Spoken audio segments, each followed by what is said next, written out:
আলাইকুম। ধর্মীয় ভাব গাম্ভীর্য ও ব্যাপক উৎসাহ উদ্দীপনার মধ্যে দিয়ে প্রতি বছরে ন্যায় আগামীকাল উদযাপিত হতে যাচ্ছে পবিত্র ঈদ উল আজহা। আমি প্রিয় দেশবাসী, বিশেষ করে ঢাকা মহানগরবাসীকে পবিত্র ঈদ উল আজহার অগ্রিম শুভেচ্ছা জানাচ্ছি। সকলকে ঈদ মোবারক। জাতীয় ঈদগাহে ঈদের প্রধান জামাত অনুষ্ঠিত হবে সকাল 7:30 এখানে একত্রে 35,000 সম্মানিত মুসল্লি ঈদের নামাজ আদায় করতে পারবেন। মাননীয় প্রধান উপদেষ্টা, মাননীয় প্রধান বিচারপতি সহ অন্যান্য বিচারপতিগণ, উপদেষ্টা বিন্দু, ঢাকাস্থ মুসলিম দেশের কূটনীতিক বিন্দু ও অন্যান্য গুরুত্বপূর্ণ ব্যক্তিবর্গ জাতীয় ঈদগাহে ঈদের নামাজ আদায় করবেন। 4টি পুরুষ ও 1টি মহিলা গেট সহ মোট 5টি গেট দিয়ে মুসল্লিরা ঈদ জামাতে প্রবেশ করতে পারবেন। অপরদিকে জাতীয় মসজিদ বাইতুল মুকাররমে মোট 5টি ঈদ জামাত অনুষ্ঠিত হবে। তার মধ্যে প্রথম জামাত শুরু হবে সকাল 7:00। আবহাওয়া প্রতিকূল থাকলে জাতীয় ঈদগাহ ময়দানের প্রধান জামাত বাইতুল মুকাররম জাতীয় মসজিদে সকাল 8:00 অনুষ্ঠিত হবে। এবছর ঢাকা মহানগরীতে মোট 118টি ঈদগাহ এবং 1621টি মসজিদে ঈদের জামাত অনুষ্ঠিত হবে। এছাড়াও মহানগরীতে শিয়া কাদিয়ানী সম্প্রদায় কর্তৃক 8টি এবং সৌদি আরবের সাথে মিল রেখে 3টি ঈদের জামাত অনুষ্ঠিত হবে। জাতীয় ঈদগাহ কেন্দ্রিক নিরাপত্তা ব্যবস্থা। জাতীয় ঈদগাহ, বাইতুল মুকাররম জাতীয় মসজিদ এবং ঢাকার অন্যান্য স্থানে অনুষ্ঠিত ঈদ জামাতের সার্বিক নিরাপত্তা নিশ্চিত করতে ঢাকা মেট্রোপলিটন পুলিশ একটি সমন্বিত, সুদৃঢ় ও নিশ্চিত নিরাপত্তা ব্যবস্থা গ্রহণ করেছে। জাতীয় ঈদগাহ ময়দানে ঈদের জামাত উপলক্ষে পর্যাপ্ত নিরাপত্তা ব্যবস্থা গ্রহণ করা হয়েছে। জাতীয় ঈদগাহ ময়দান ও আশেপাশের এলাকায় ইতিমধ্যেই সিসি ক্যামেরা স্থাপন করা হয়েছে এবং ঈদগাহ ময়দানে স্থাপিত অস্থায়ী পুলিশ কন্ট্রোল রুম থেকে নিরাপত্তা ব্যবস্থা সার্বক্ষণিকভাবে পর্যবেক্ষণ করা হচ্ছে।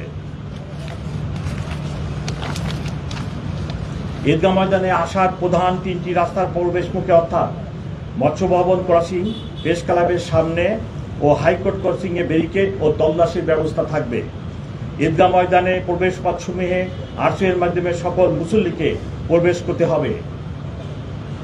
এছাড়াও মেটাল ডিটেক্টর দিয়ে ও ম্যানুয়ালি তল্লাশির ব্যবস্থা থাকবে। নারীদের জন্য পৃথক নামাজের ব্যবস্থা, প্রবেশ পথ এবং নিরাপত্তা ব্যবস্থা থাকবে। ঈদগাহ ময়দান ও আশেপাশের এলাকায় এসবির সুইমিং টিম এবং সিটিটিসি ডগ স্কোয়াড দ্বারা সুইমিং করা হবে। ডিএমপির সোয়াট ও বোম ডিসপোজেবল ইউনিট সার্বক্ষণিক প্রস্তুত থাকবে। ডিবি ও সিসিটিভির পর্যাপ্ত সংখ্যক সদস্য সাদা পোশাকে মোতায়েন থাকবে এবং পুরো এলাকায় আলাদা নিরাপত্তা বলয় তৈরি করা হবে। নিরাপত্তা ব্যবস্থা পর্যবেক্ষণের জন্য ইতিমধ্যেই ওয়াচ টাওয়ার স্থাপন করা হয়েছে। নিরাপত্তা প্রদানে নিয়োজিত অন্যান্য আইন শৃঙ্খলা বাহিনী ও গোয়েন্দা সংস্থাগুলোর সঙ্গে সার্বক্ষণিক সমন্বয় করে প্রয়োজনীয় ব্যবস্থা গ্রহণ করা হচ্ছে। জাতীয় মসজিদ বাইতুল মুকাররম কেন্দ্রিক একই ধরনের নিরাপত্তা ব্যবস্থা করা হয়েছে। অন্যান্য ঈদগাহের ক্ষেত্রে ডিএমপির প্রতিটি ক্রাইম বিভাগ আয়োজক সংস্থার সাথে সমন্বয় করে পর্যাপ্ত নিরাপত্তা ব্যবস্থা গ্রহণ করেছে। মহানগরীর একটি ঈদ জামাতও নিরাপত্তা ব্যবস্থার বাইরে থাকবে না। নগরবাসীর প্রতি বিশেষ অনুরোধ, নিরাপত্তার স্বার্থে তল্লাশি কার্যক্রমে সহযোগিতা করার জন্য নগরবাসীকে অনুরোধ করছি। ঈদ জামাতে কোনো প্রকার ব্যাগ, ধারালো বস্তু ও দাহ্য পদার্থ সঙ্গে না আনার জন্য অনুরোধ করছি। ঈদ জামাত শেষে তাড়াহুড়া না করে সুশৃঙ্খলভাবে বের হওয়ার জন্য অনুরোধ করছি। সৌন্দর্যজনক কিছু মনে হলে অনবরত বিলম্বে নিকটস্থ পুলিশ সদস্যকে জানাবেন। পরিত্যক্ত অবস্থায় কোনো ব্যাগ বা কোনো কিছু পাওয়া গেলে এটি আপনারা ধরবেন না। তাৎক্ষণিকভাবে পুলিশের বোম ডিসপোজাল টিমকে খবর দিবেন। ঈদের ছুটির সময় মহানগরীর নিরাপত্তা নিশ্চিতে নগরবাসীর সহায়তা প্রত্যাশা করে ডিএমপির পক্ষ থেকে যে সকল নির্দেশনা দেওয়া হয়েছে সেগুলো মেনে চলুন। কোরবানির পশু বর্জ্য সুষ্ঠু ব্যবস্থার মাধ্যমে পরিষ্কার পরিচ্ছন্নতা করার ব্যবস্থা সিটি কর্পোরেশন নিয়েছেন। যে কোনো সহায়তায় জরুরি সেবা 999 এবং পুলিশ কন্ট্রোল রুমে যোগাযোগ করুন।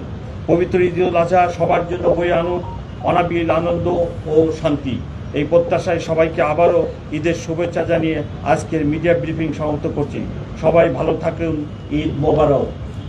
ঈদের জামাতকে কেন্দ্র করে কোনো রকম নিরাপত্তাহানির আশঙ্কা নেই।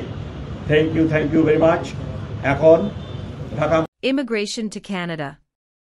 We provide the best quality service and solution for Canada immigration.